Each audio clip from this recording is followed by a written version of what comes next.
They quit.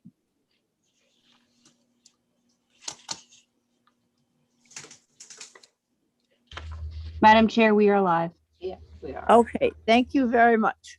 It's time. Is it 1 o'clock? Must be. Yes. Alrighty.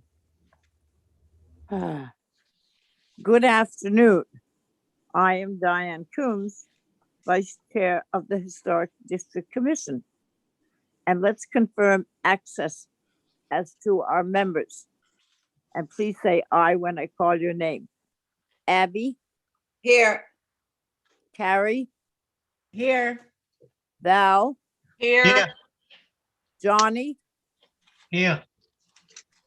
Thank you. Now the staff is Kathy Present. and Holly. Present. Okay, this open meeting of the Historic District Commission is being conducted remotely, consistent with Governor Baker's executive order of March 12th, 2020. That order, posted with the agenda materials for this meeting, allows public bodies to convene remotely so long as public access to deliberations is reasonably provided. This meeting is convening via Zoom with video and audio recording, and we are being broadcast via YouTube on the town's YouTube channel. We need to look at the agenda. I believe one thing is being removed. Kathy, you want to remove from the agenda? Yes, Madam Chair, if you could remove under new business of May 18th, number 4, which is India Street and 31 Center Street bike bollards. All righty. Could I get a motion to remove 31 Center and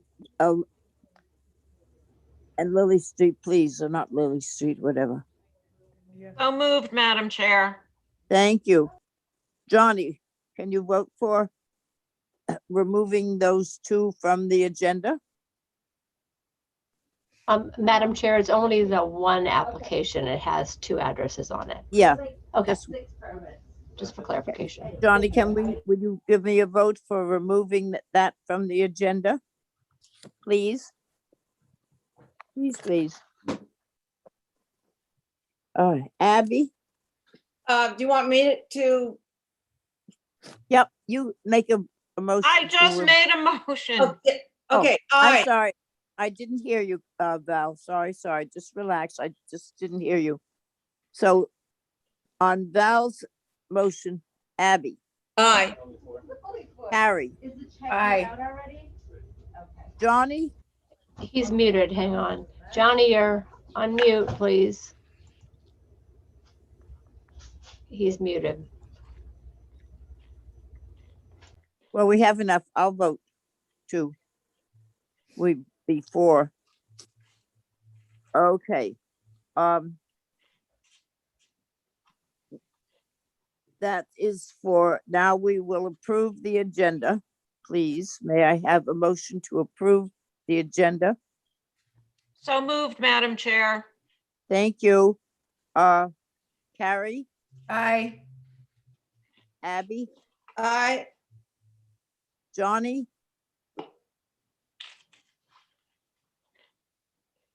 Well, I approve it, so Madam that's, Chair, Johnny's gone now, just a little FYI. all right. Let me know when he comes back, and I we can will. do that. With no member of the public having asked to speak, this particular meeting will not feature public comment. But is that true, Kathy? Do you know anybody in the audience who might speak? Madam Chair, public comment is for anything that's not on the agenda. Right.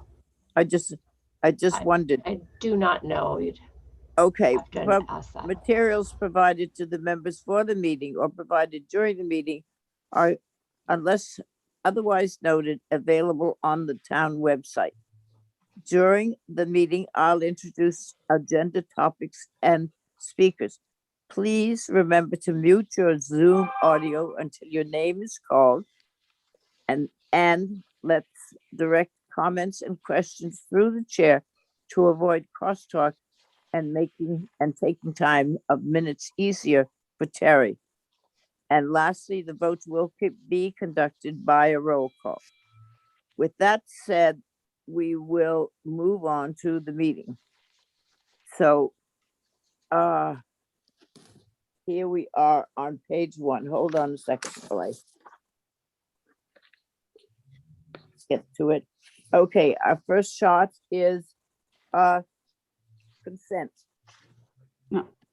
Madam Chair, Yes, this is where we're going to be talking about resilient Nantucket and design guidelines. We have our consultant, Phil Thompson, here.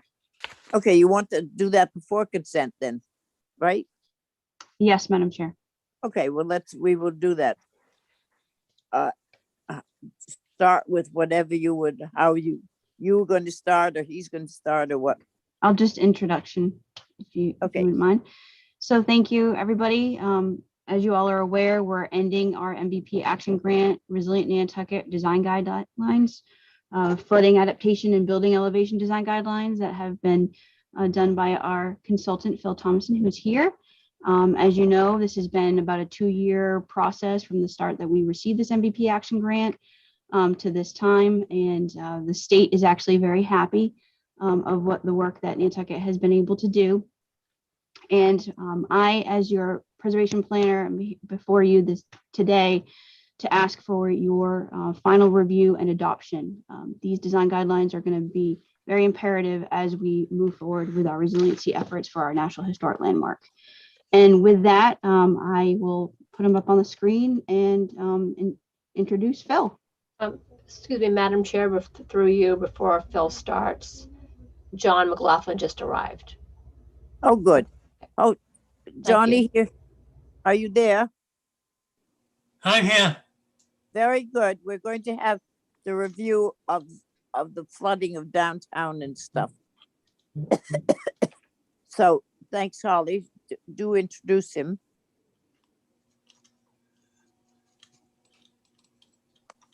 Good afternoon, and again, this is Phil Thomason, and been working with the town of Nantucket and with the HDC, for the past year, pretty intensively on producing this document, which Resilient Nantucket Flooding Adaptation and Building Elevation Design Guidelines.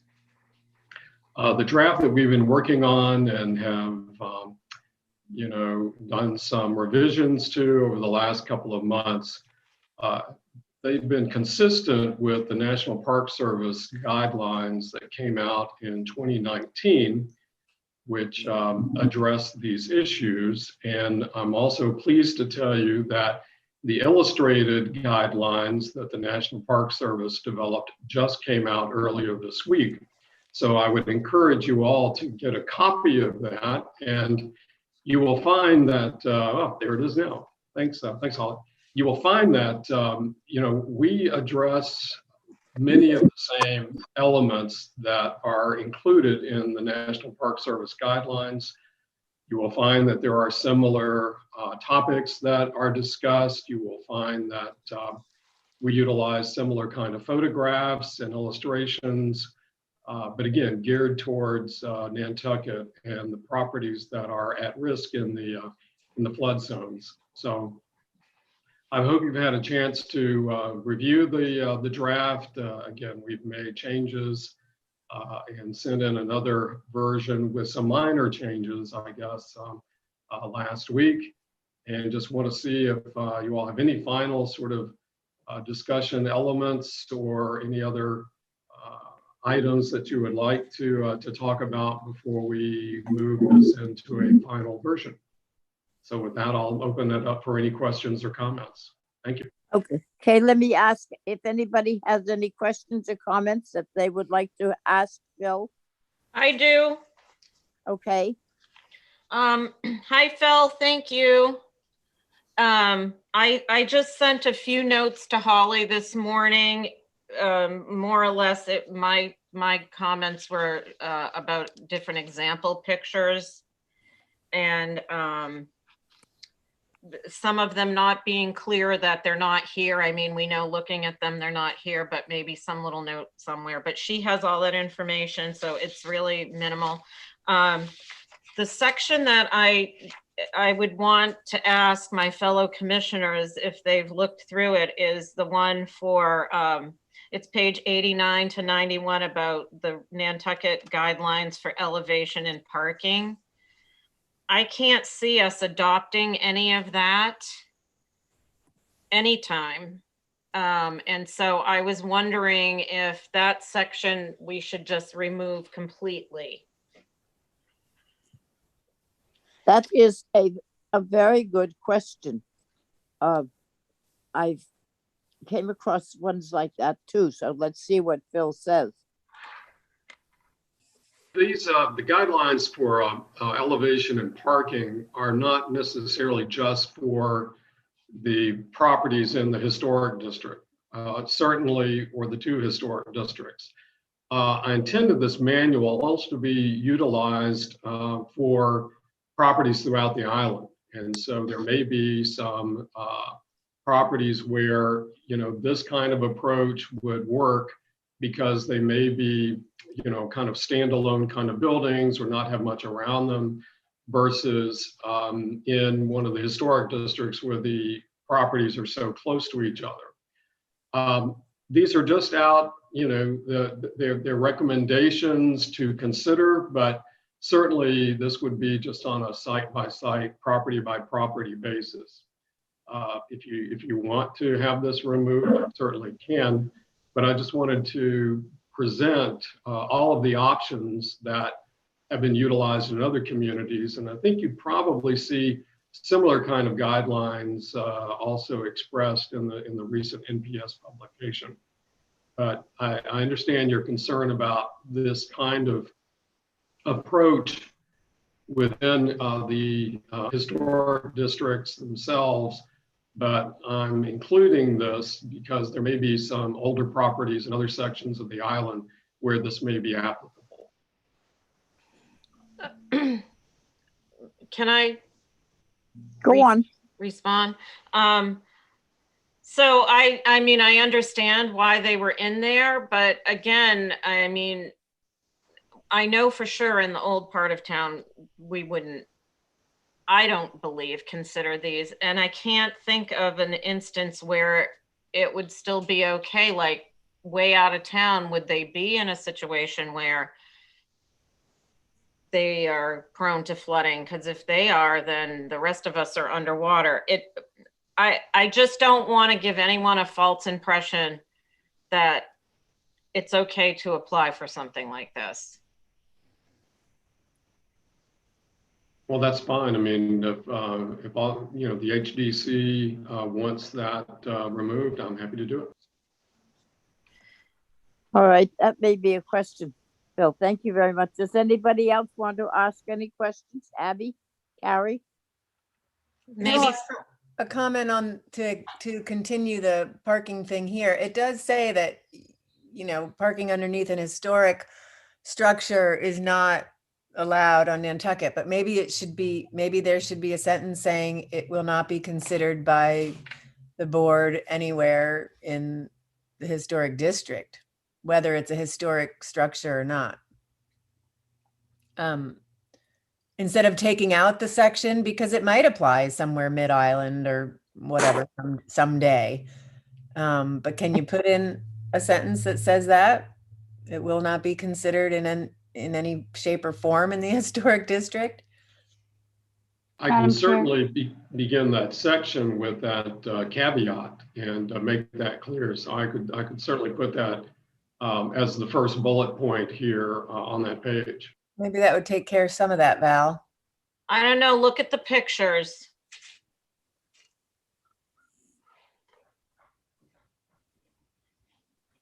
Yeah.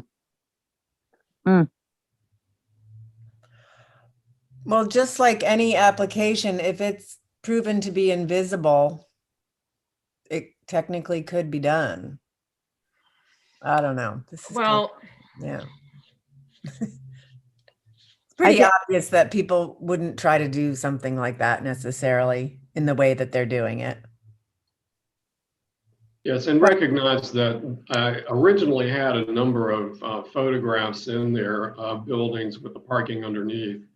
But being sensitive to your original comments about this, Val and others, yeah, I did delete those. So again, this is just a page of now recommendations or, options that you've got. And I can certainly preface this where parking underneath houses would not be, well, parking underneath contributing buildings in Nantucket's historic district is not permitted. That's said there, but I can make it even clearer if you like. Yeah, because it wouldn't just be contributing buildings. It would be any building in the historic district. Right. Yeah, I would weigh on the side of caution on this one, because even if it is mid-island, you know how many ponds and underwater or whatever that's called, it comes up. It's not just, the historic district, but mid-island has, water rising really from ponds and creeks. And so I would side on the side of caution on that. Madam Chair, if I may, Yes, understanding that these design guidelines are to give the commission and our historic district recommendations based on the National Park Service and what Phil had mentioned, and understanding that we do not at this current time have architecture with parking underneath. This is not something typical here. And I think what was suggested by Carrie to Phil and Phil working on that, I think that would be sufficient, making it very clear that Nantucket addresses the fact that we don't have this type of architecture, but at the same time, keeping it within the document may be beneficial down the road as we're working on our resiliency efforts with our coastal resiliency plan. Again, I wanted to stress to the commission, and I think I've done this before, is that this is on the case by case, granular level on the individual structures. And we're trying to make sure that we are planning accordingly, following the Secretary of the Interior standards for their recommendations on adaptation of our historic district. I also want to notate too, the entire island is a historic district. It's not just our core districts, not just downtown, not just Sconset, the entire island, not only being a National Historic Landmark district, but a local district from 1970. Therefore, that's why the entire island has your purview. So saying historic districts is not necessarily going to justify, again, mid-island. So we may want to just have a caveat at the beginning to say, here's a recommendation from the National from the Secretary of Interior Standards, with a big, Nantucket recognizes the fact that we don't have structures like this down the road, but down the road we may. I see where Val's point is, and I also see where Abby's point is on that. So you may How want to about make just taking out Nantucket? There's pages in this that are just showing us the national park recommendations. Just take out Nantucket. In the red title, you mean? Yeah. Mhm. maybe that's where it's in red, that saying that Nantucket understands these guidelines for elevated parking is not a typical feature on the island. However, this is what the National Park Service recommends. Maybe so we're addressing that it's an idea or a concept out of the national guidelines, but we don't have them here. I think it's important to have this discussion. So thank you, Val, for bringing it up. Yeah, and I'm not trying to be critical. I just, I want to be cautious with it. So something like that, a caveat would also help. yes. And I wondered with all this, they are not the law that we have to follow. They are recommendations. Isn't that right, Holly? There are recommendations for elevation. Yeah, Yes. but if we disagreed or whatever, things change, th- then we could not apply a certain one to a place. So that is good. I wanted to ask a question, being that I live downtown in the old historic district, and I have a house. It's on the corner of Union and Fayette Street, and it is raised already with an 8-foot basement, and all the electricity, because it is your chart with every house listed in the whole island. Heavens to Betsy, that was 395 pages to go through. Says the house was built in 1820. So as such, the electricity and the fuse box and all that jazz is up right under the ceiling. And one of the things that they mention in preparing for a flooding area is the electricity has to be moved. And the house came through the no-name storm. The water ran in and ran out.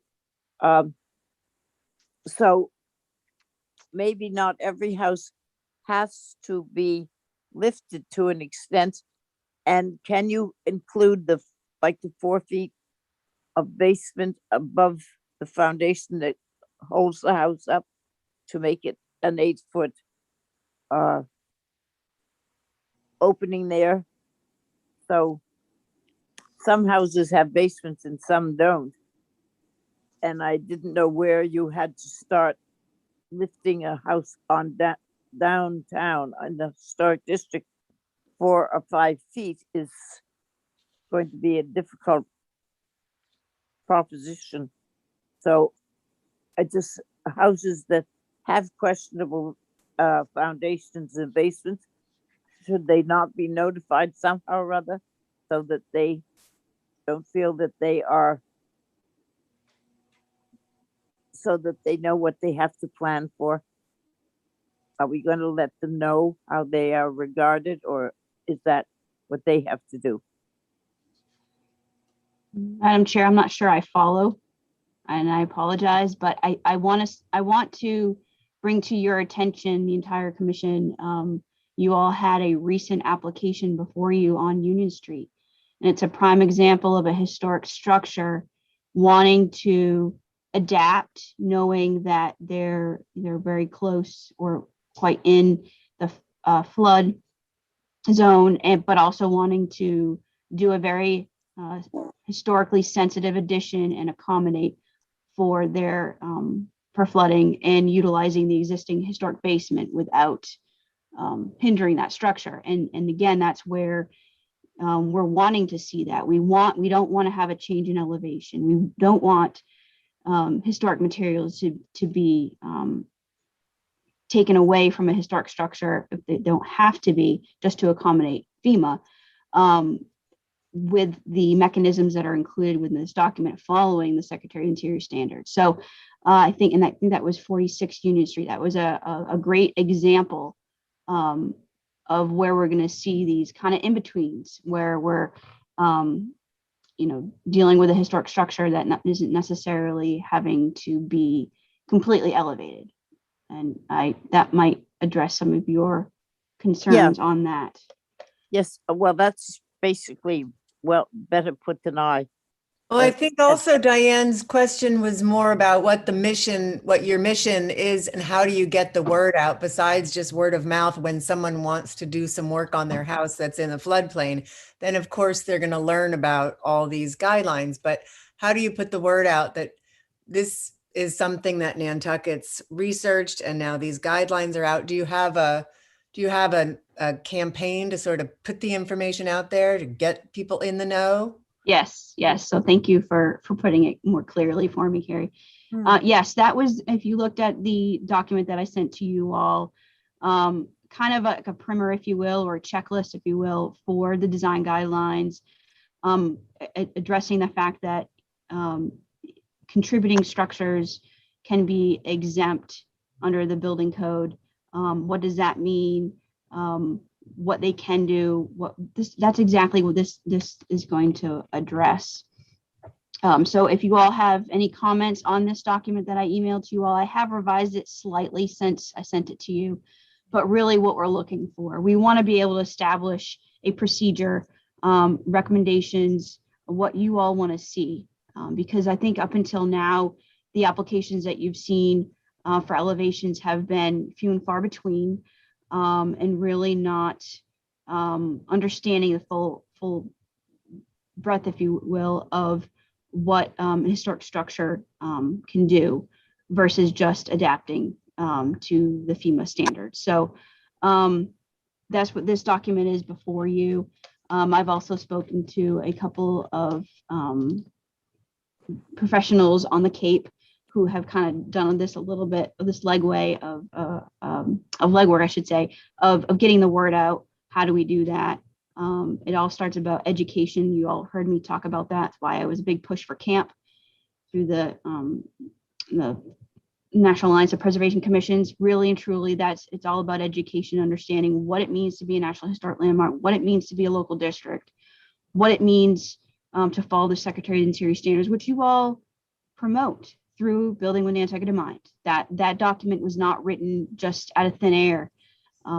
It's based on the Secretary of Interior standards, and that's why we're very, very lucky, because the standards that just came out, became illustrated, that Phil had mentioned and I brought up on the screen, that we're very fortunate to be able to be having this document created with Phil's help and guidance at this particular time with the federal government's recommendations for historic districts. So we're at a good spot, and especially how we're working on the Coastal Resiliency Plan with Arcadis, the segues into that work on an area-wide perspective. So I hope, on that note, I hope you all have taken the initiative to take a look at where that planning process stands as well.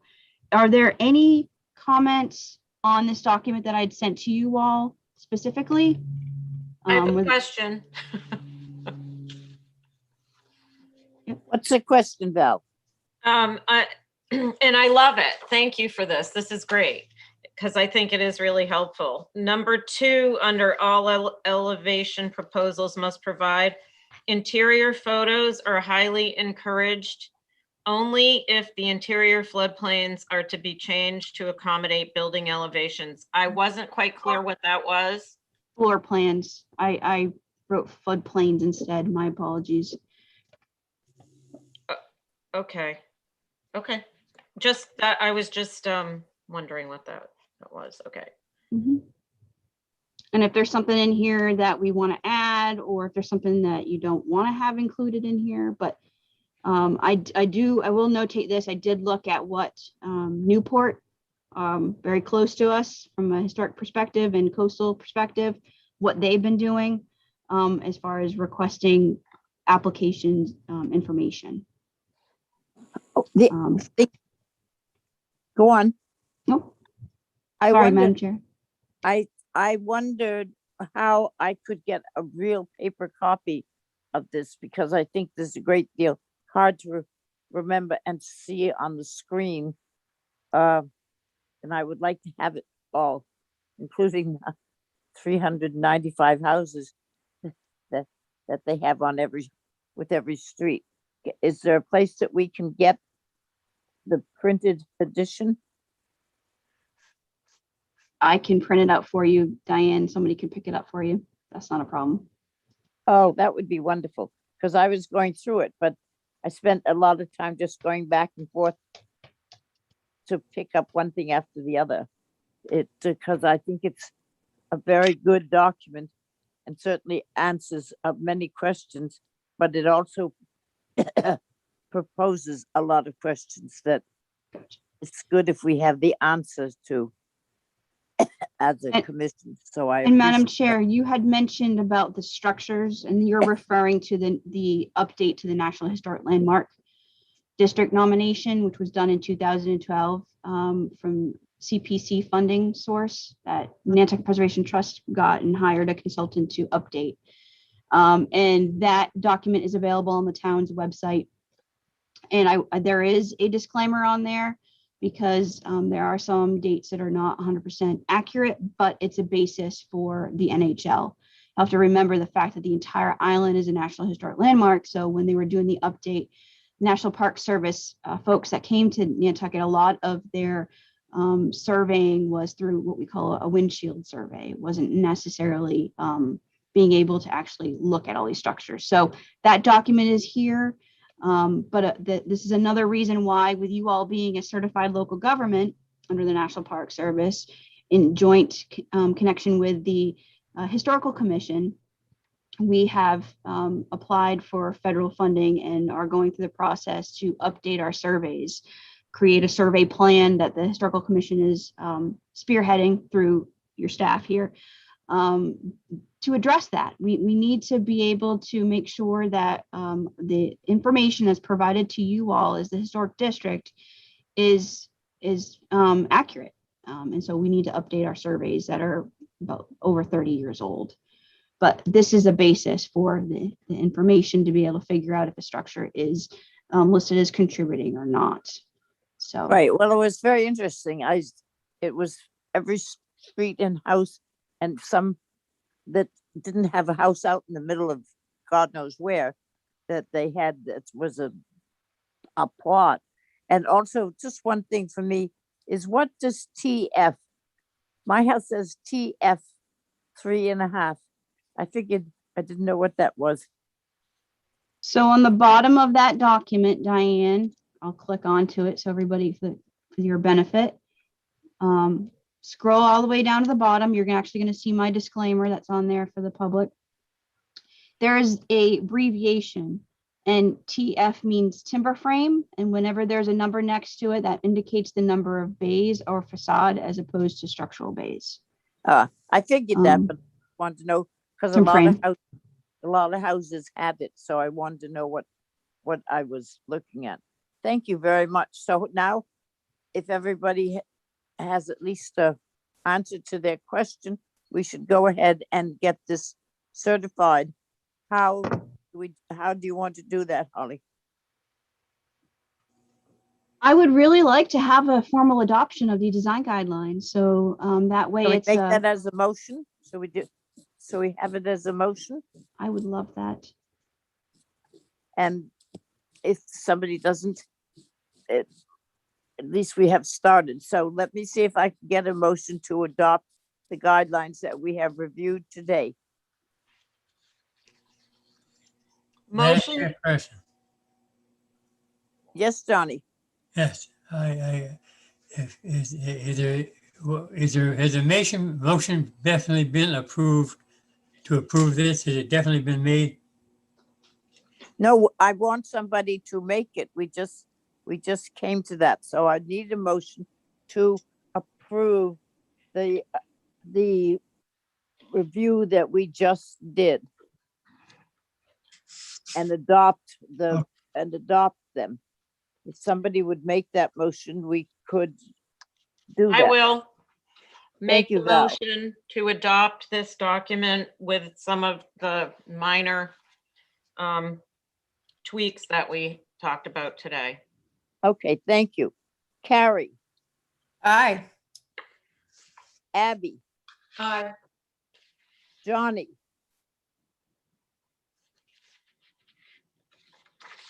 Johnny, do you understand what the motion is? Yeah, yes, on the motion, I have a comment. I've read the whole document for over 170 something pages, and it's a well-written document and explains very down to the least detail that you need to know. It's a nice document, and it should be worked on a little bit more, but there's only very few spots that need to be changed that's in it that I can find. It, as I say, anybody that gets a copy of it, read the whole thing, not part of it. So I'll vote in favor, yes. Thank you. Thank you, Val, on your motion. Aye. And on my motion, it's an aye. So Holly, you have a whole board voting for you. Does that help? Yes, Madam Chair. Thank you very, very much. I will say this, we are wrapping up the MVP action grant that we received from the Commonwealth of Massachusetts. And through that, staff has to, there's some deliverables and documents that we provide to the state. And I will tell you this preliminary, they have already said that Nantucket has set the bar very high. So I want to take this opportunity to thank Phil, as well as Lisa Craig and Kim Rose, as well as you all and any of the advisory board members and other commission members that have put effort into this. This has been, as well as I would also say some other staff members, as far as Vince Murphy, our Coastal Resiliency Advisory Committee coordinator, who's working on the Coastal Resiliency Plan with Arcadis, as well as Chuck Larson, who's the manager of strategic projects. We couldn't have been able to move forward with this project over the past pretty much 2 years because of COVID. And just think of what we've been able to accomplish. So thank you, Phil, personally from me, and commission, thank you. This is going to help with us moving forward to make sure we're adapting our National Historic Landmark accordingly. So thank you. Good job, Thank- Holly. Congratulations. Thank Yeah, you, and I Phil, wanna thank- very much. for I want your- to thank Holly and all the HDC members for your counsel and your input and getting to this point. And I'll be working with Holly on the last odds and ends of the language, including that dealing with the parking. And look forward to getting you the final document here in the next week or two. Thank you so much. I really appreciate it. It's been a pleasure. Thank working you, with Phil. When you see Lisa, say thank you for her work too. I was in Well, her. we are actually all getting together in Charleston on Sunday for the Keeping History Above Water Conference. And I will be showing many illustrations and photos from Nantucket as part of my presentation. So thank you all Ah. again. Great, thank you very much. Thank you, Phil. you. Thank you, Holly. Thank you for your work. Everybody that you mentioned should be thanked by this commission. So we will now begin our consent. Shall we all done on this and we can do our consent. Bye-bye, Phil. So the first thing is consent. There are 1, 2, 3, 4. Can I get? Nobody has any setback, so could I get a motion to approve the consent agenda? Motion to approve the consent agenda, Madam Chair. Thank you, Val. Abby, Aye. Carrie, Aye. Johnny, Aye. Val on yours, Aye. and I'm an aye. So that takes care of that. The next one is the signs, both of the Yes, Union Lodge. yes, Madam Chair. So the first one was held for revisions. Okay, so I need a motion on the first one, which is projecting sign. Can I get a motion to hold? for- Motion to hold per sign advisory. Thank you, Carrie, Aye. Abby, Aye. Johnny, Aye. and I'm an aye. So that's And all aye. The next the one is the Master, sign plan. Do you have that, Linda?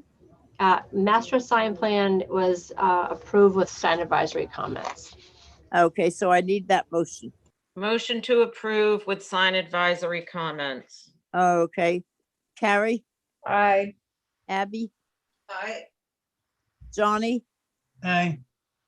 Val, Aye. and I'm an aye. Thank you.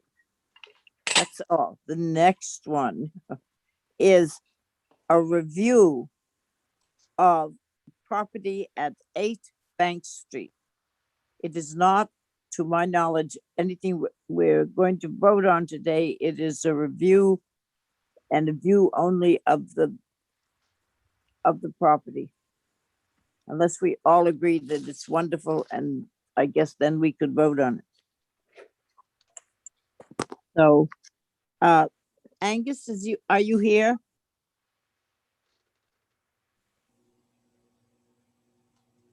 No, Angus?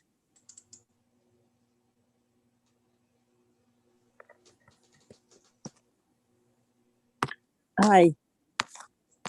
Angus? Val, I'm here. What?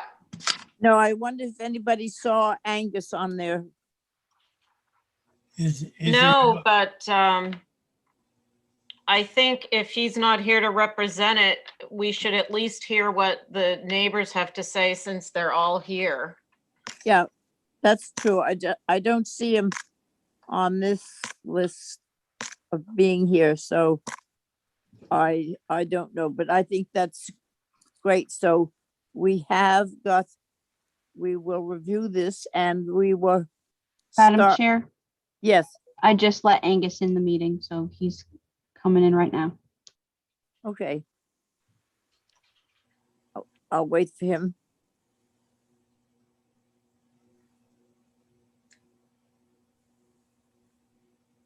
Is he in? Angus. Hello. Hi, I'm here. Angus, you're up right now. Thank you, Madam Chair. So, Okay, now I've got you on my screen.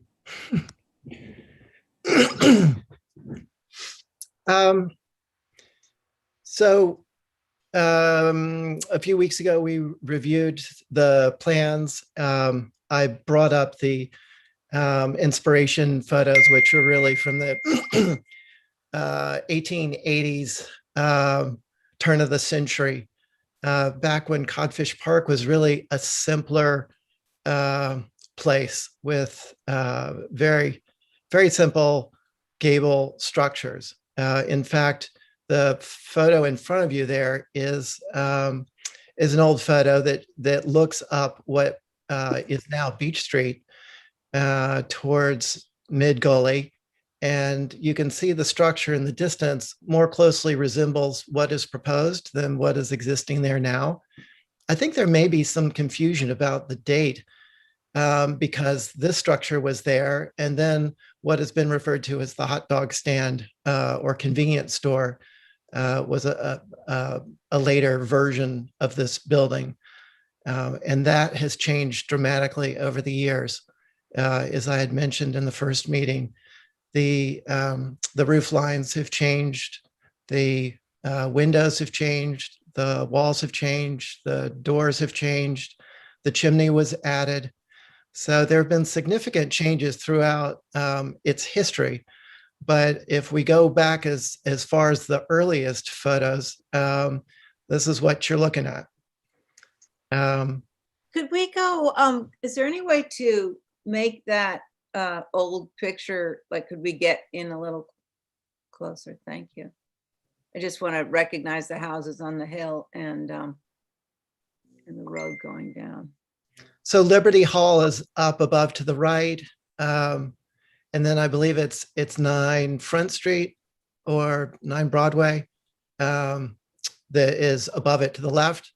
And then Eastward Look is to the left of that. But that's very different now. Wow, that's very informative. Thank you. So you can see that the building actually comes further out towards the meeting of Mid Gully and the end of Bank Street and the beginning of Beach Street than the current building. So I've received a number of emails and commentary about this proposal, and I can understand that the frustration that sconsters, especially longtime sconsters, are experiencing. Sconset has the building there has been changing dramatically. I mean, just geographically or geologically, we've watched houses go into the water. We've watched blocks go into the water. And the new development that's happening is really not, I don't think it's been sympathetic to the roots of Codfish Park. There's some photos further down, maybe after that photo. the next one down. So there are buildings like this in Codfish Park. You can go another one down. This is the beginning. Anyone familiar with Sconset would know that this is Gully Road running along the water, or Codfish Avenue. And this is the open area where there's a playground now, but this is where the greatest vistas are achieved from Front Street. But as you go further north, the houses get more clustered and higher. The scale changes. And the same on Front Street. If you go up one photo from there, no, sorry, down a couple. There's some shots along, one more down, there.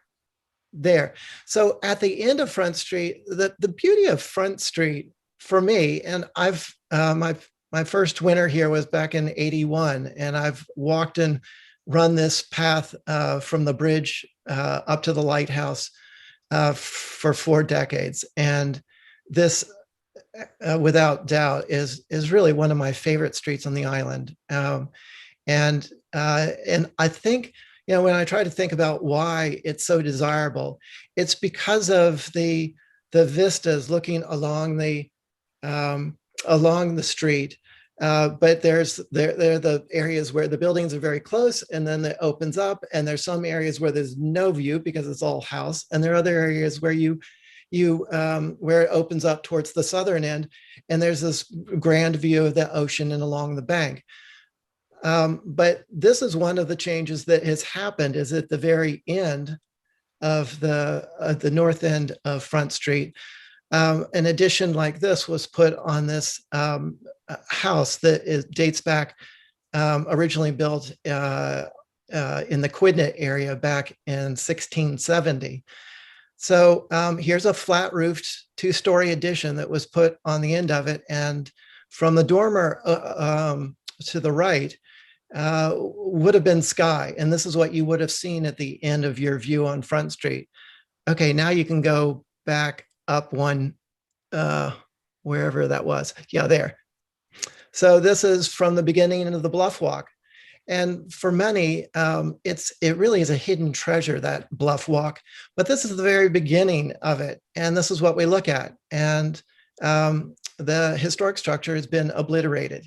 And it's sad. And I can understand a lot of people being upset with additions in this area happening like this. And I can't help but to feel like the anxiety, the frustration, all the bad feelings about the poor choices that have been made throughout the village are somehow being focused on this 8 Bank Street project. And I'd just like to say, for all the naysayers, that I appreciate your involvement, and I encourage you to be involved more. We've had decades of change in Codfish Park so this is one of the newest additions. But I'd just like to say, get involved, join a board, write letters, talk to the Sconset Trust, talk to the HDC, because this is what is happening. As a board member of the Sconset Advisory Board, we reviewed this project for many months. It was taller. There were 2 sets of French doors up on the top. It was more complicated in the front. You can see the very minimal, 3 feet left of the original structure that was there back in the 30s. There's some old photos that you could probably see that better in. But all to say is what Sconset Advisory said was, we don't want to see balconies. We don't want to see French doors. And so here we are. So that house at Beach Street that we were just looking at was approved and now built.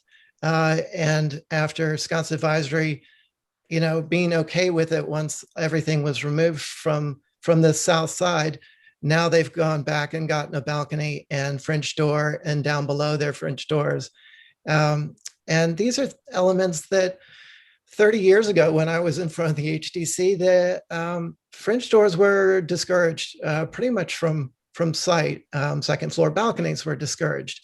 And they've proliferated throughout Codfish Park, facing the water, seen on public ways.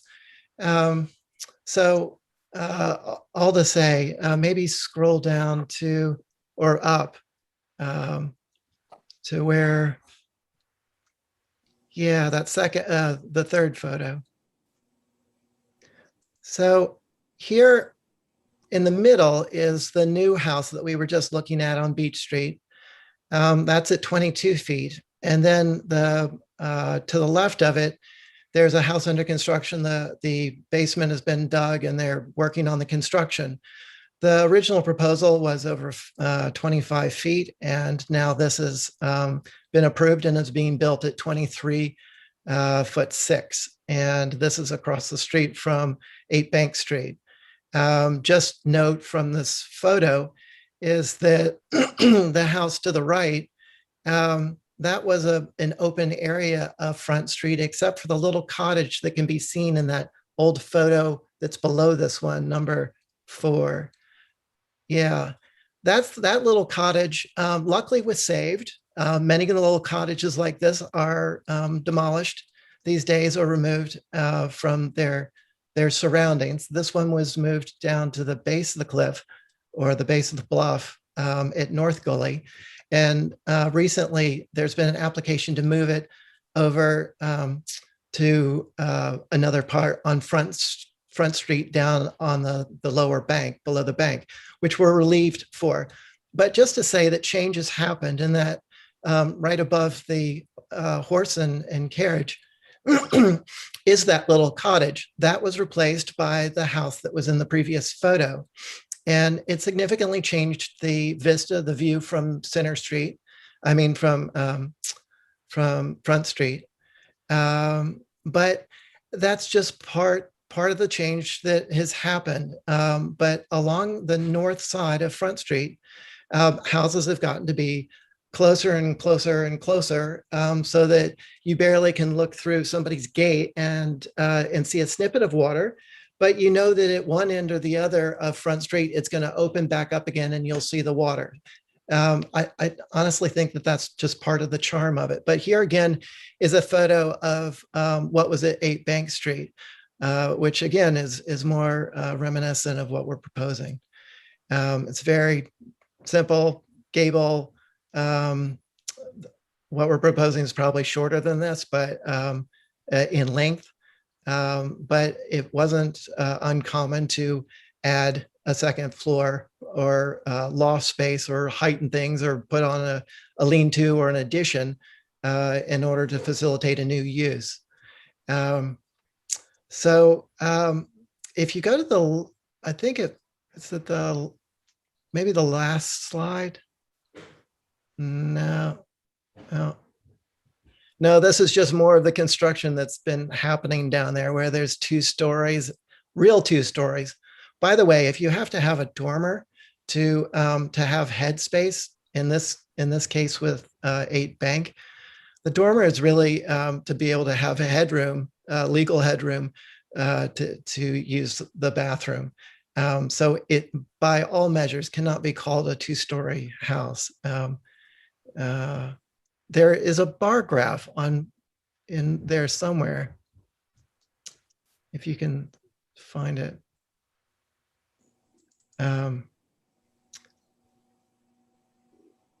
Excuse me, Madam Chair, if I may, through you. Holly, I emailed that to you. I forgot to attach it to his pictures. It's a separate PDF. Sorry about that, Angus. Oh, thanks, Kathy. Yeah, so there are a number of photos in this series just of the kind of construction that's been happening, whether it's an addition or new construction. But they're all pretty great departures from early Codfish Park. So I'm actually borrowing this from a previous application, but they were doing roof height comparisons. And so, you can look at all these different addresses in Codfish Park that exist. I don't think, 10 Beach Street is in there at 20, 15 Beach Street's there at 23 and a half, and that's what they're constructing now. But you can see all these that are built or being built are taller than what we're proposing at, at 8 Bank. So Sconset Advisory, viewed this as they always do first. And while they, some people recognize that this was certainly a change from the existing structure, the comments were improving the house, extremely attractive, no problem, very attractive, good old look, no objection, no concerns. Those were the comments that happened. And so there wasn't anyone who had a problem with this from the Sconset Advisory Board, which is made up of Sconseters who have been there for generations, certainly lived there for, their lives. They're familiar with this area and the bank and Codfish Park. And so then we went to the HDC, and again, I wasn't able to find the the meeting online to actually get quotes, but my memory is that pretty much everyone found the building attractive and an improvement. And at the end of the meeting, without being held for revisions or anything, there was a request for height poles. So we put the height poles up, and I did line drawings on those photos to be able to show what the mass of this was going to be like in the context. So we can just sort of scroll through each of these as you like. If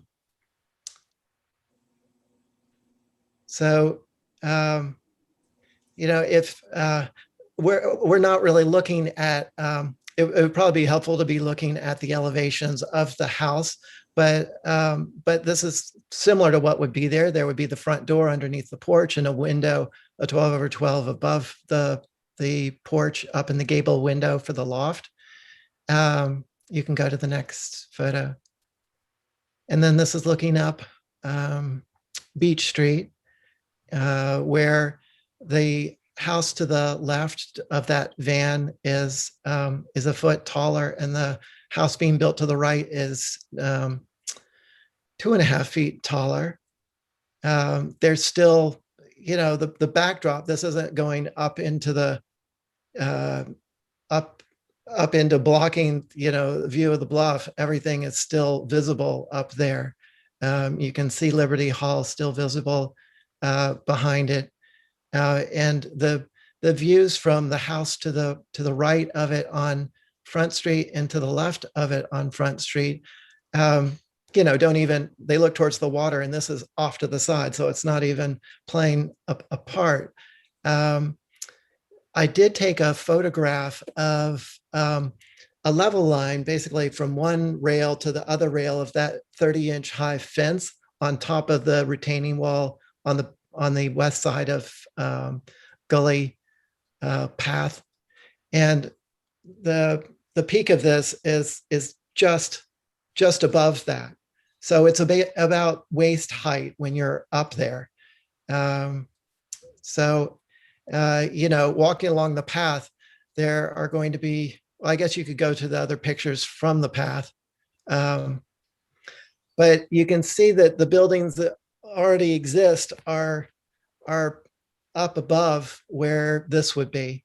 But again, there have been comments saying that this is towering over Front Street, and I don't see it. I mean, there's Front Street, right? And this is barely waist high in relation to Front Street.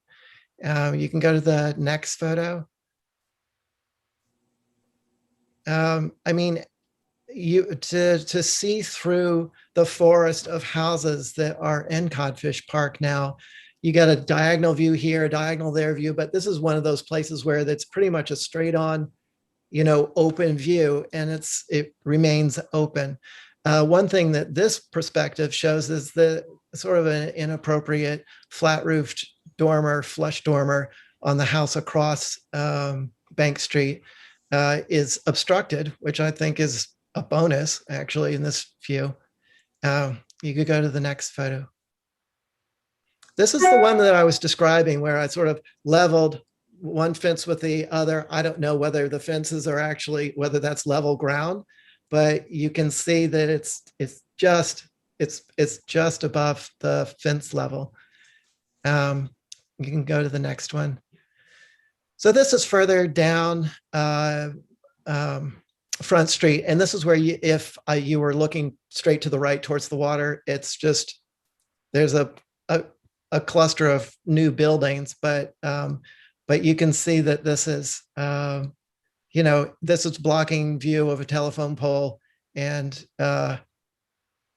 or not. Wait, is that in the distance? I can't tell. But anyway, there's stuff behind this in that photo. But again, clear view up and down Front Street. This is not affecting Front Street. You can go to the next one.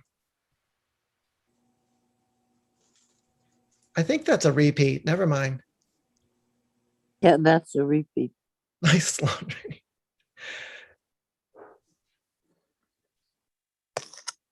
Is that the end of the stick figure photos? So anyway, you guys all saw the original presentation. So I walked you through the elevations, and I'm happy to do that again, but may as well. I mean, it pretty much everyone has said this is just like, it's a pretty building and will be a nice addition. And so to me, this really relies on its simplicity of just being a gable with the little dormer, really, because there isn't the head height otherwise. And I think there was a comment as well about the skylight, that it's a modern element. And just so you know, skylights were being sold on Nantucket. They were being advertised in the 1850s. Roof scuttles have been used here as long as the houses have been built to access the chimney up on the roof. So it's not a foreign or new element. A lot of the roof scuttles have since turned into skylights. And yeah, there's the skylight. So that's what we have. I just want to say too about the elevation of this next to the path is that it's not dissimilar to Front Street as you go through the rhythm of open and closed areas of Front Street. This will be completely open at the bottom of the mid gully path and at the top, and in the middle there's a little bit of a sense of close in. Certainly nothing that compares with what is up on Front Street that everyone is charmed by, but it creates that little bit of rhythm, and I honestly believe that it will enhance this area by every way that you can see it. Thank you, Angus. Thanks. This house is what, 21.5 in height? It's 21 feet. Okay, because the other one, that 15 Gully Road, was 25 feet. I don't know. That was pretty tall. But anyway, let us see if there are anybody Johnson who would like to say Madam something. Chair, Yes. I did want to mention for the benefit of the commission that Sconset Advisory did have this on their agenda this week. There was no further discussion on it, but I did want to, I know Angus mentioned the comments from their first review of it, which they had overall no concerns. I do want to reiterate some of their comments that are on the record that you can watch the video on. that it is changing dramatically. There was a concern on the loss of the existing chimney, but that is attractive, but it's also radical. An improvement, but there was a question on the barn doors that are proposed and what that would look like when they're kept open. I do also want to, I know this application indicates that it's an addition. However, if you look at the definition under the Secretary of the Interior Standards, this is a reconstruction, no question to that. And I want that to be clear. It's not the same structure. I also did want to mention, as you all are aware, there have been quite a few abutters in concern on this application, which I think everybody has received copies of, and there are probably quite a few people here in attendance today. I just wanted to mention that on the bank of Codfish Park, while the addition is vernacular and utilitarian nature, the proposal is more of a new structure instead of an addition, hence reconstruction. And as the replaced elements outweighs the original is the key. And that's not, again, that's not just out of the Secretary of Interior Standards, but it's also out of building with Nantucket in mind. Other than that, there were no additional comments by Wisconsin Advisory. Thank you, Madam Chair. Thank you, thank you. So why don't we see who is here, who wants to speak? If they would unmute themselves and introduce themselves, we will listen. Let's try and not to repeat the same stuff over again, just so we don't take up all day on this. Not that it's not worth it, but we have to have time to make questions ourselves. So who would like to begin? Anybody? You're asking for neighbors, right? Yes, I would like to say a few words. My name is Jeff Gardner. yes, Jeff, you begin. Yes, ma'am. Thank you. Good afternoon, everyone. My name is Jeff Gardner. I'm the owner of 9 Broadway and 9 Front Street in Wisconsin. This is the property that's located directly above and to the west of 8 Bank Street. I appreciate the opportunity very much to submit remarks to the commission. I believe that Kathy Flynn distributed those yesterday. They're very detailed. I hope that everyone will take a look at those. An attachment that accompanied those comments includes photographs of the project that we're talking about right now.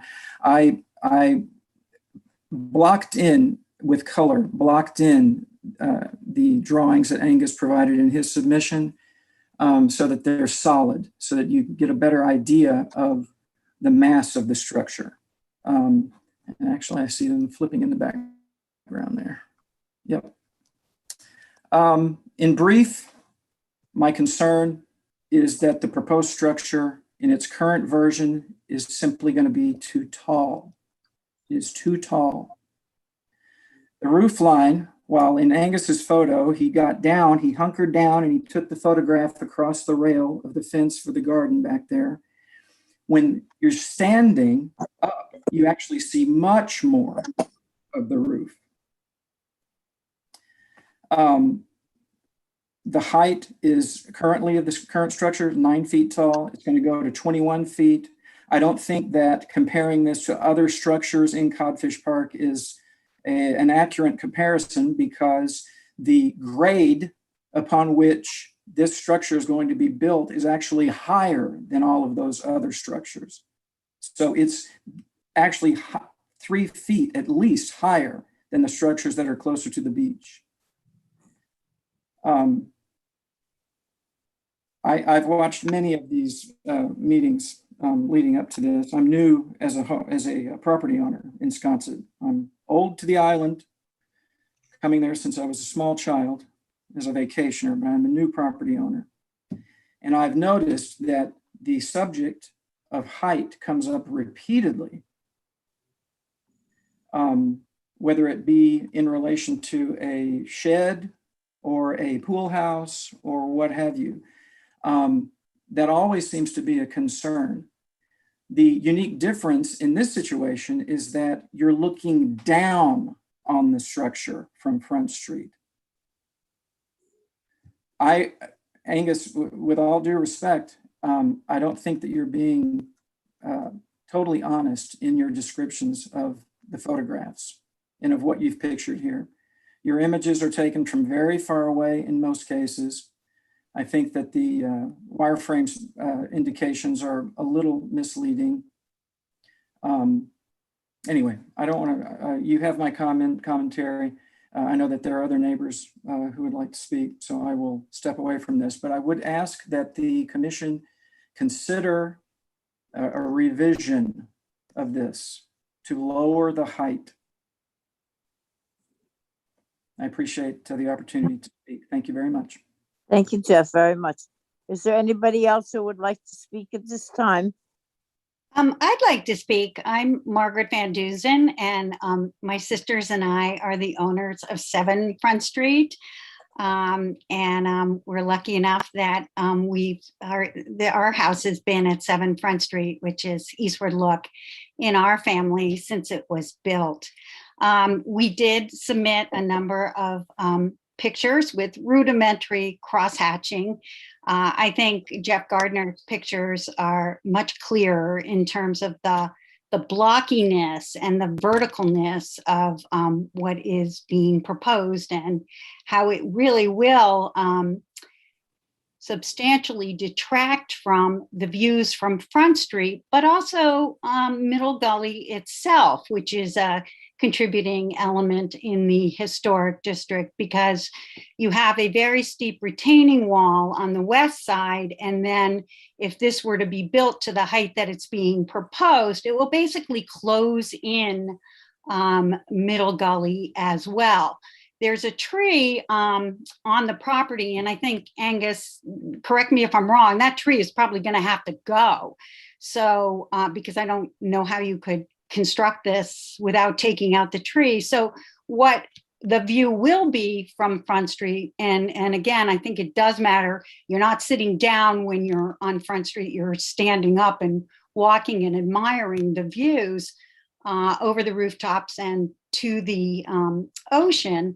But I think, it will be highly, highly visible, much higher than, it looks if you're just saying you're sitting in a backyard and what will you see? Our backyard and our back door is right next to that triangular garden at 9 Broadway, or I guess it's 9 Front Street now, the garden part. And we hear every comment as people walk down Front Street outside and stop and admire the view. And while Angus has pictures of the other end of Front Street, there are views, and we hear people stopping and oohing and eyeing, and it's a highly treasured part of Sconset and the historic district.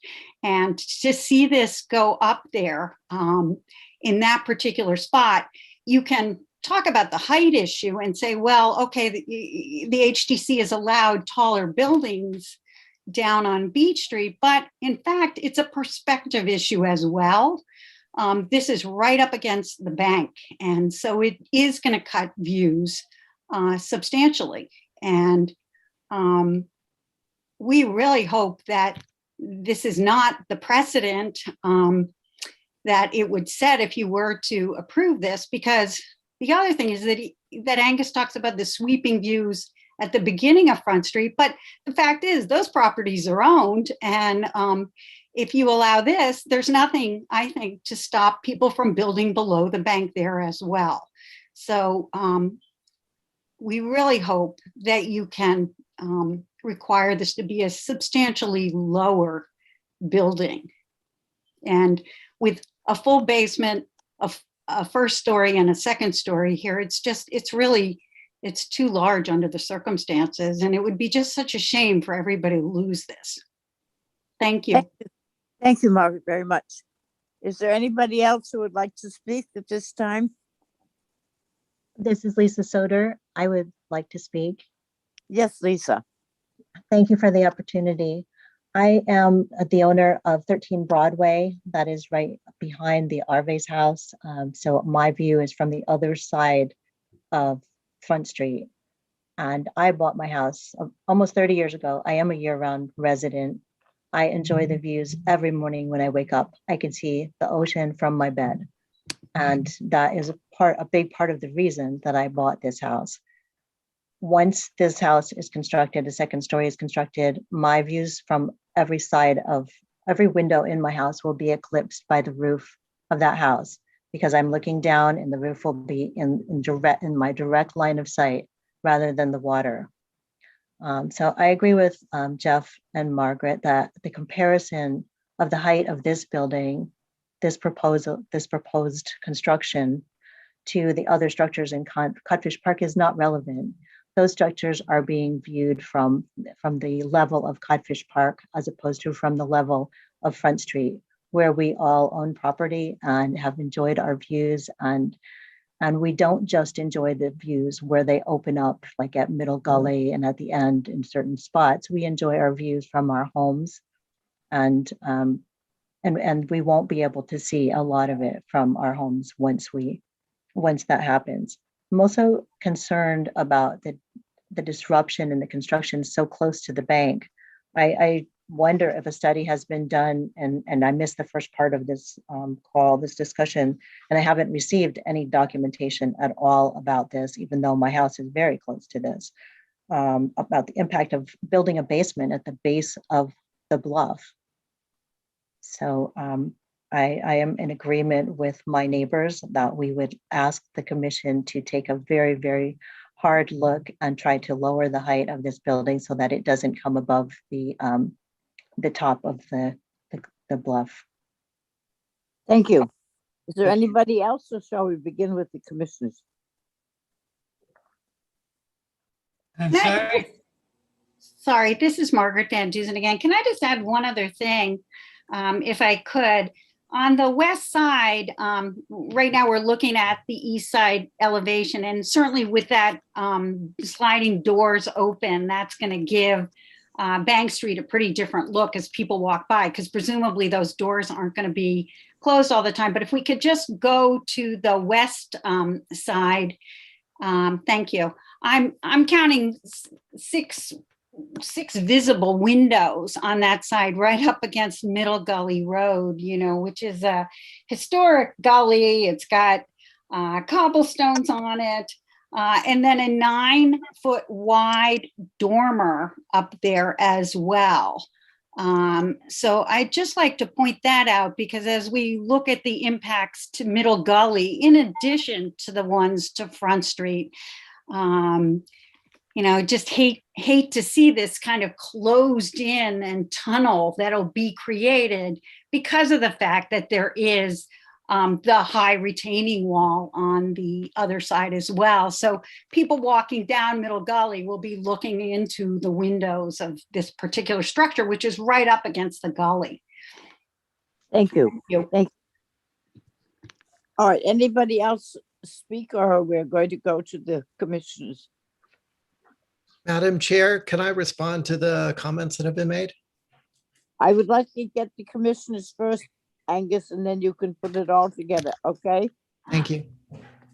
Abby, are you ready to begin? Yeah, I can start. I wanted to say that, if anybody can do this job, I think it's Angus.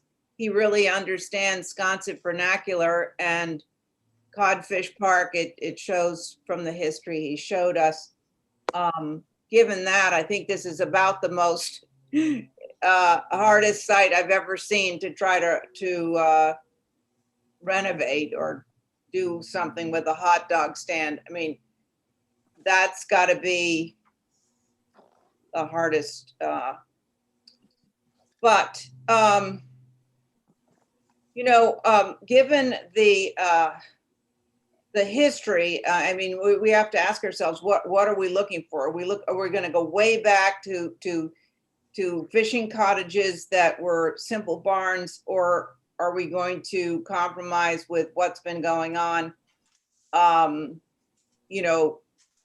later? So I know Chris Holland, the architect, always lamented the loss of Codfish Park architecture, and and said it was, going to hell in a handbasket.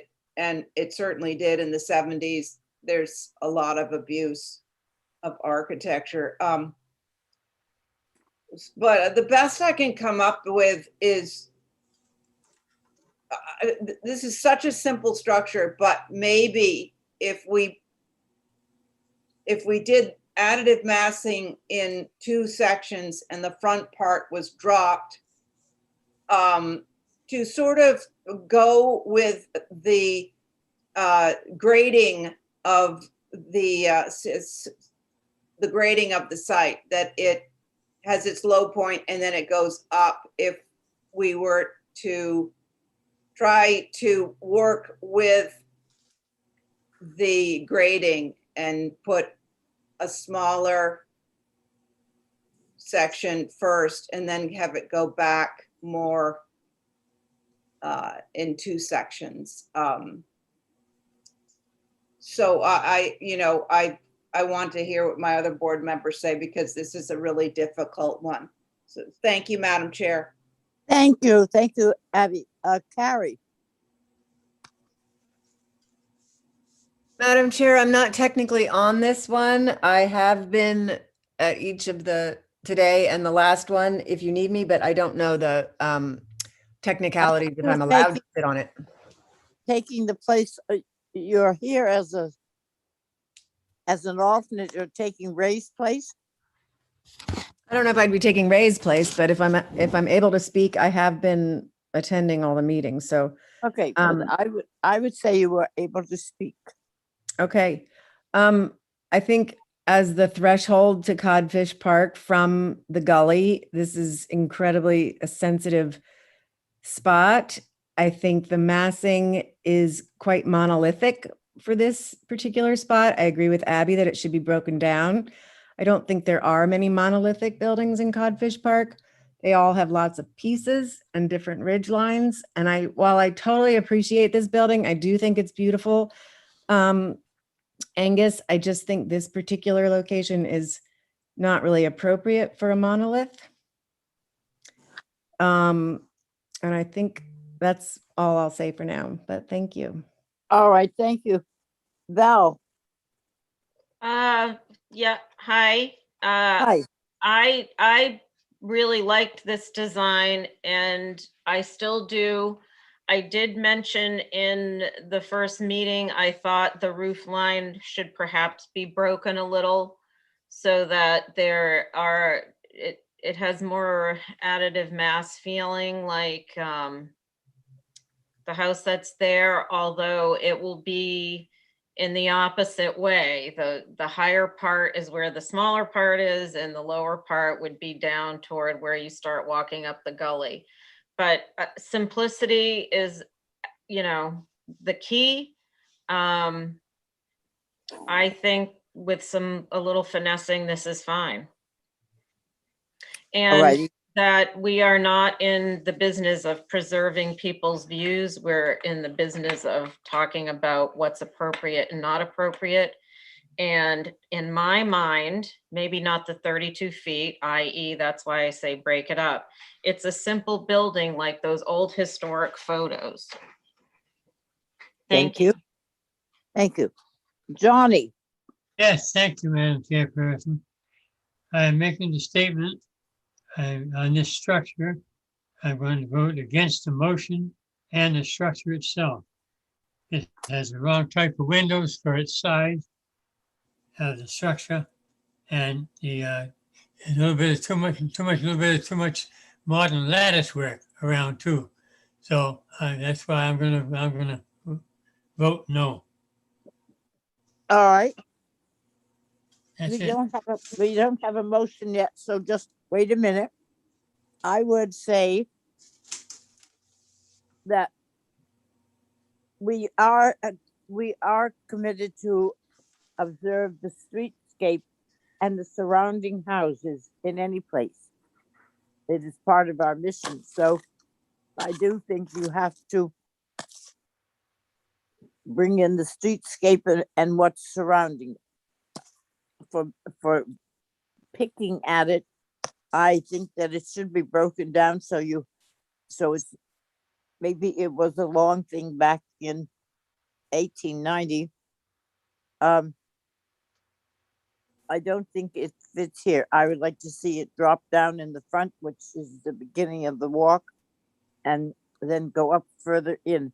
I would like to see a chimney restored, and you would never get my vote if you approach cutting down that tree. It is a tree that starts the whole walk up and draws people up. And to think that you would cut it down is startling to me. I don't know whether they have town trees in Sconset, but I'm going to find out. But I think that it needs to be broken. It needs to be made shorter, or with the agenda, with the little parts put on, and maybe the necessity of a dormer will remain. But right now, I don't think it's consistent with what is around there. That is my statement. And I think you have to think of not people's views, but you have to think of your surrounding houses and what atmosphere that brings. You don't plunk a new type house in the middle of old type houses, I think. So, Angus, do you want to make a short reply? Madam Chair, if I can just respond to the comments, I'd like to do that. Okay. Quick. So Jeff's photos with the red, obviously this is going to be all natural gray. If I showed it the color that it's going to end up, you wouldn't have seen it. So I think the line drawings are more accurate because you can actually see what you're missing behind things, what it's blocking, what it's not blocking. The photos with the black etch marks are unrealistic, where the hatch marks are going up from the height pole instead of down where they would naturally go. The height pole is the absolute highest part of the peak. The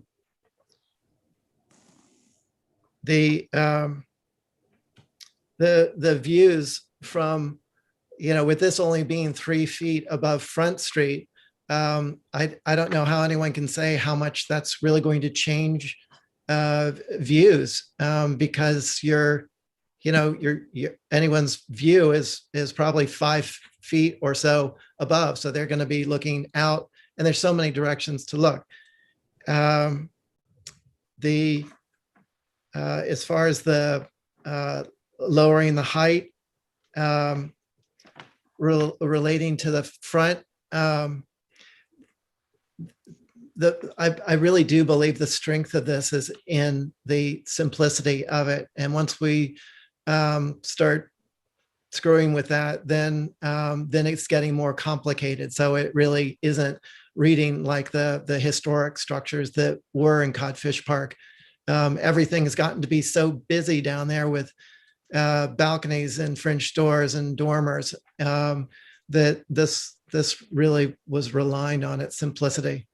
The comment about the 9-foot dormer, I mean, you look around all over the island, but especially in Codfish Park, where dormers are really used for rooms and go almost gable end to gable end in many instances. So this is a very modest bump up in order to get that headspace. Abby was correct in saying that this is, it is a challenging site. There are many elements to it. We've got houses that are higher than it to the right. We've got a bluff and higher houses to the left. We've got sidewalk wrapping around one side and street on 2 sides. And it's built into the bluff. So it is a challenging site, but we feel good about where we've ended up. Val's right about the simplicity. I'm afraid of where this goes when we start changing that, because then it'll change the porch. Right now, the porch brings down the south gable. But if we back that gable away, what's that porch going to run back into? I'm confused by John's vote of no on there not being a motion. In the last meeting, he said, I don't, I'm paraphrasing, but basically he said, I don't see anything about this that I think he said I would vote for this as submitted. And I wish we could see the recap of that. So I don't know what's happened there. And Diane, as far as the tree, we would do absolutely everything we could. I'm a fan of mature trees. I would not like to see that one go away. It depends on what the engineers and the excavators say, but we would do absolutely everything that we could to keep it. And that's the end of my response. Thank you. Thank you. Is it too late to say something? No, you say something, Carrie. I totally appreciate the simplicity, Angus, but that's looking with the old photographs where everything was quite simple. Not everything is simple anymore down there, nor anywhere in Sconset. So I think in this case, it's what's making this thing read as a larger monolith. In a larger setting, not in this tight little corner, it is a beautiful building. But I think the simplicity here is working against you in Codfish Park, because you're just getting one big mass that stands up too tall, too grand seeming, even though it is a small building. I'm not denying that it's a small building. It's just this particular setting, it reads as too simplified. If you just look to the right in this photograph and to the left, you see so many little details happening. A funky dormer, a gable, another gable coming this way, a smaller roof on the right. And so you can't deny it's a great looking building, but I think the simplicity doesn't work in the 21st century with what Codfish has there now. You're not preserving an historic building that exists. You're creating a new one to sit in a setting of an historic setting. So I think I get what you're saying, but I think it's not applying here, unfortunately. I appreciate your comment, Carrie. And yeah, I mean, the irony is I think someone passing by here 10, 20 years from now would be like, oh my God, here's the only building left, from the past. Yeah, it's very difficult, Angus.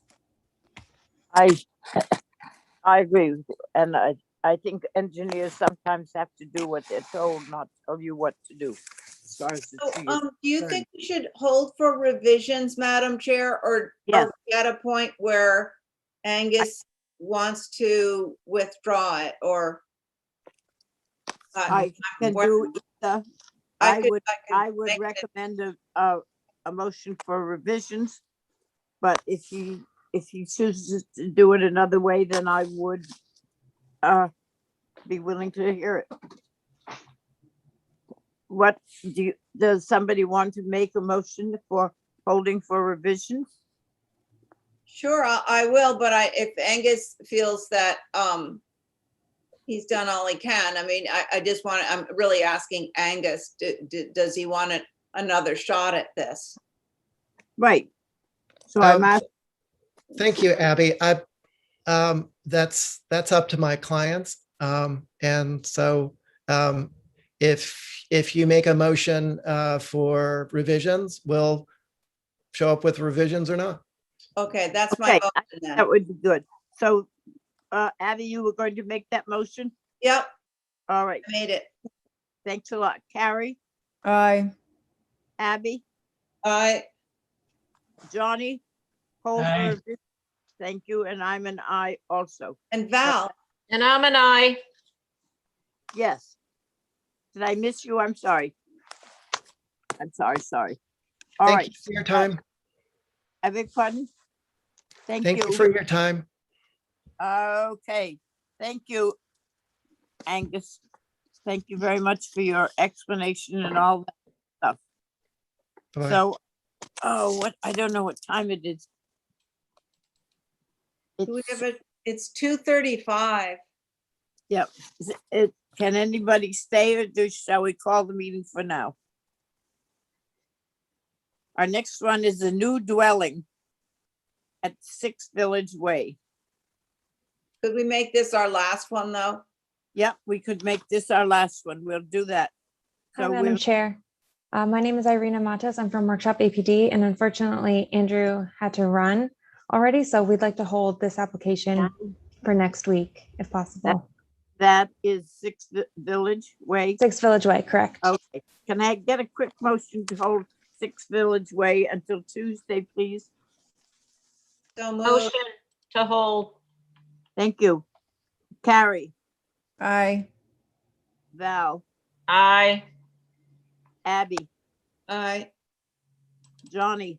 Now, would you repeat the motion, please? The motion is just to hold 6 Village Way until Tuesday.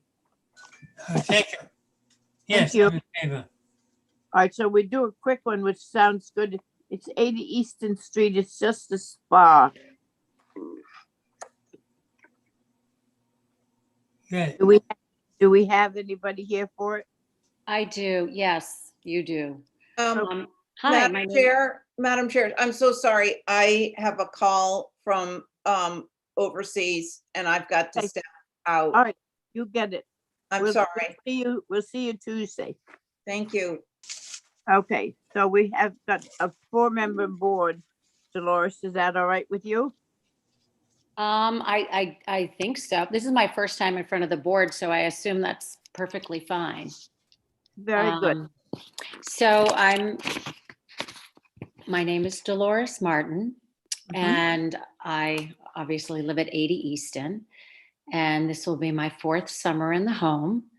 And I'm here in front of you because I was on the advisory board track agenda, and they had asked some questions of me. And I sent a little note to Kadeem and said, I'd love to postpone being on the agenda for a bit because I was trying to reach some pool companies, which they weren't calling me back. So I said, I'm not ready to be on the agenda this Tuesday as we have not yet reached companies. And he said, no worries. When you turn in new plans and information, that's when you will be on the agenda to the agenda. So I apologize for, I think usually you depend on the advisory board to just give you information. So I apologize for that. Because apparently I was on the agenda despite not realizing I was on the agenda of the advisory board. So thank you for hearing my proposal for a spa. Just to give you a little background, our property backs up to the White Elephant where the pool is and also where that green space is. That's the back of the property. The front of the property is kitty corner to the Nantucket Hotel. And Atlantic Real Estate is our abutting neighbor to the right. And some great neighbors, Jim and Karen Bloomfield, are to the left of me, who we're good friends with. And just to give you an idea of landscaping, we have the back of the house is where the spa is to be. We have 3 sides of the property that are fenced, and our side of the property has privet as well, all the way around the property. Unfortunately, you're looking at the only site plan that the town had, and that is why I used it there. We're currently, the reason why I was so busy is we're currently selling our house here in Weston, and I'm coming to join you people to be a resident of Nantucket. Listed tomorrow here. So We have an older spa here in Weston that we really love and use a lot. And we just felt that spending more time there, we would love to also have one there.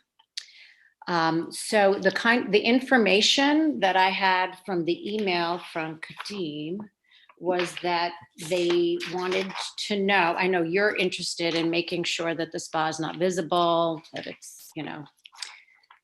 So I think in terms of where our property is, it's not visible to anyone at all.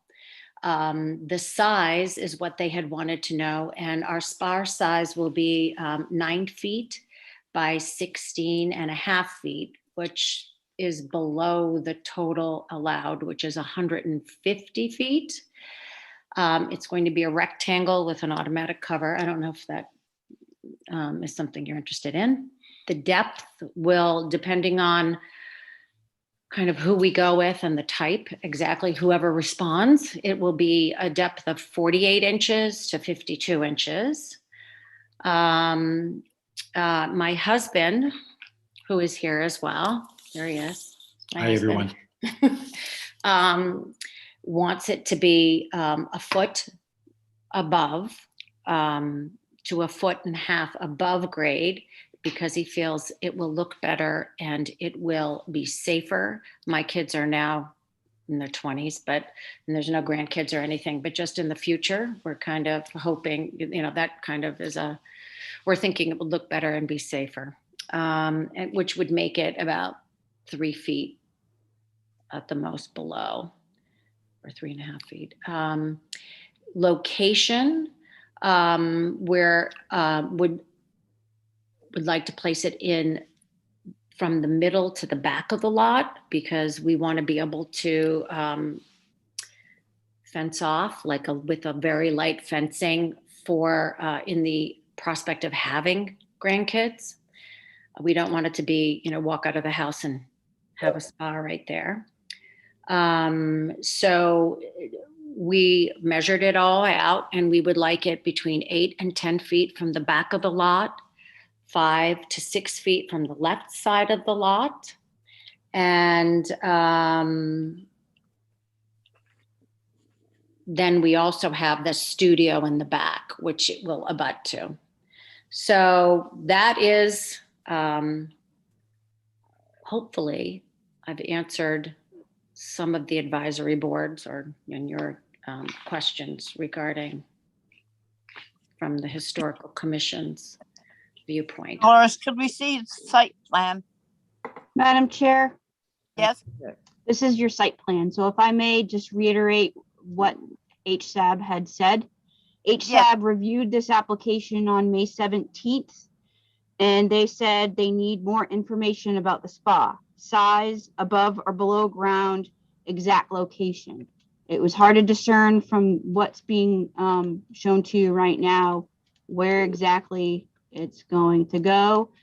It looks like there would be lack of visibility, but again, it's hard to discern with these photographs. So more information is needed. This is a historic structure within the NHL. Thank you, Madam Chair. Thank you. We also need to know, Dolores, where the equipment to run the spa is going to be.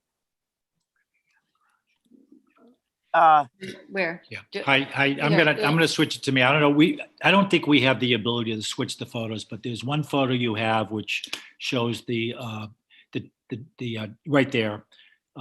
Yeah, that you could look at that one right there.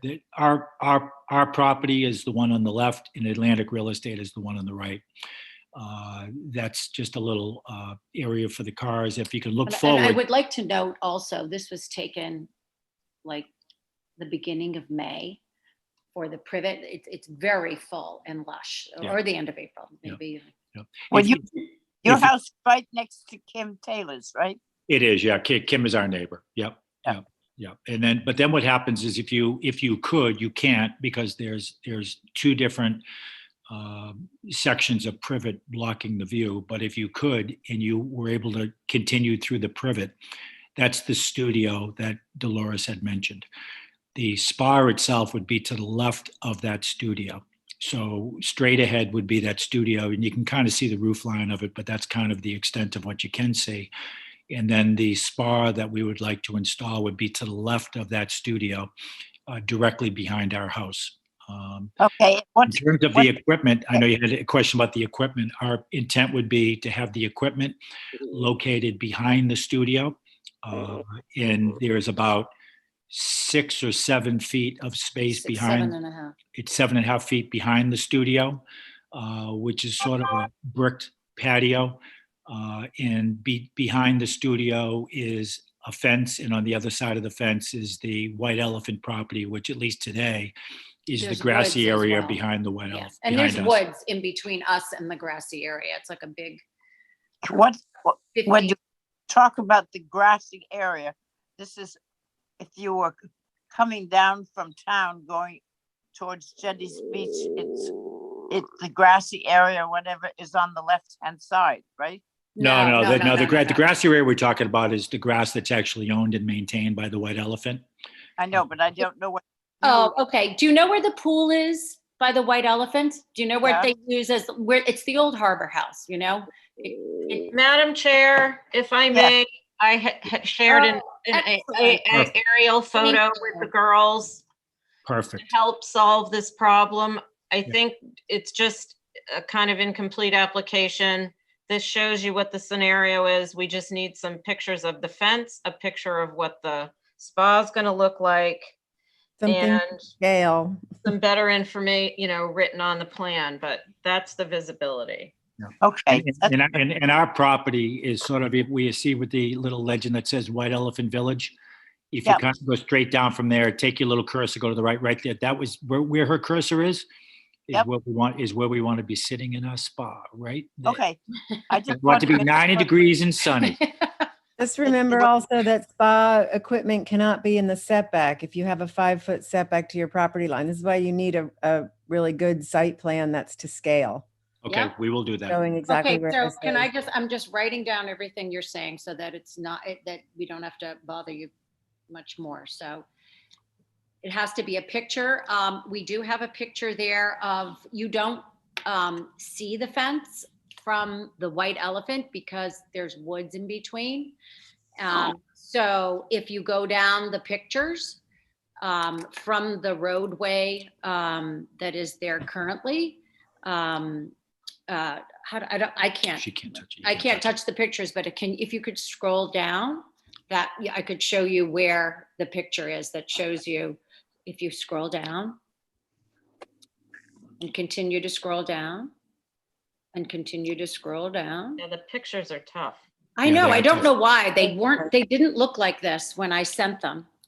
That's where, if you look, 80 Easton, that's the house. So what you're looking at is grass, then there's like woods, then there's fence, then there's our privet. That's fine. I don't think it. But I don't see the fence. You mean the fence that's around their pool? No, around our property. Yeah. You can't see the fence. We That's need the a whole site point. plan that's to scale by a surveyor that's got everything mapped out on it. Your house, where it's located, how many feet it is from your property line, so we can.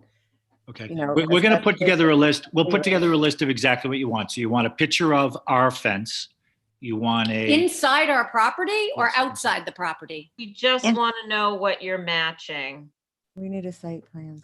Wait, hold on. I understand the site plan, but do you need a picture of the fence from inside our property or outside of the property? It doesn't make any difference. Inside would be fine, just so we know whether it's got privet behind it, in front of it, whatever, and what kind of fence it is. Okay, so Kathy from the building department said that it had to be on this side. Okay, got it.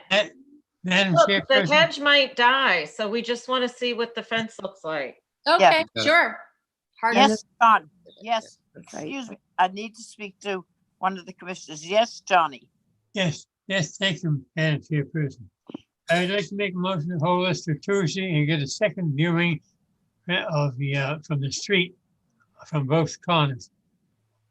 All right. And then put it on for the first thing, put it on for first thing Tuesday next week.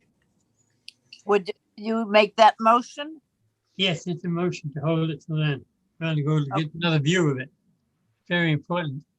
Okay, John has made a motion to Thank you. hold for a view. So, Carrie, Yes, but we really need a to scale site plan. That spa looks like it's about 5 feet big on this plan. Yeah, yeah. We we need need We will something get you correct. that. Get a surveyor need- to work with you. We will Okay. get you that. everything that we have asked for plus a view, all right? Yes. So, Can Val. I just have one question? Today's Friday, Tuesday is basically a day and a half business day from now. If we can't have the site plan to you by Tuesday, could we postpone our Tuesday meeting until we can get that to you? We're going to try to get it on Tuesday, but if that's important for you to have, it may be very difficult for us to get that done by Tuesday. Okay, what you need to do is call Kathy at the HCC.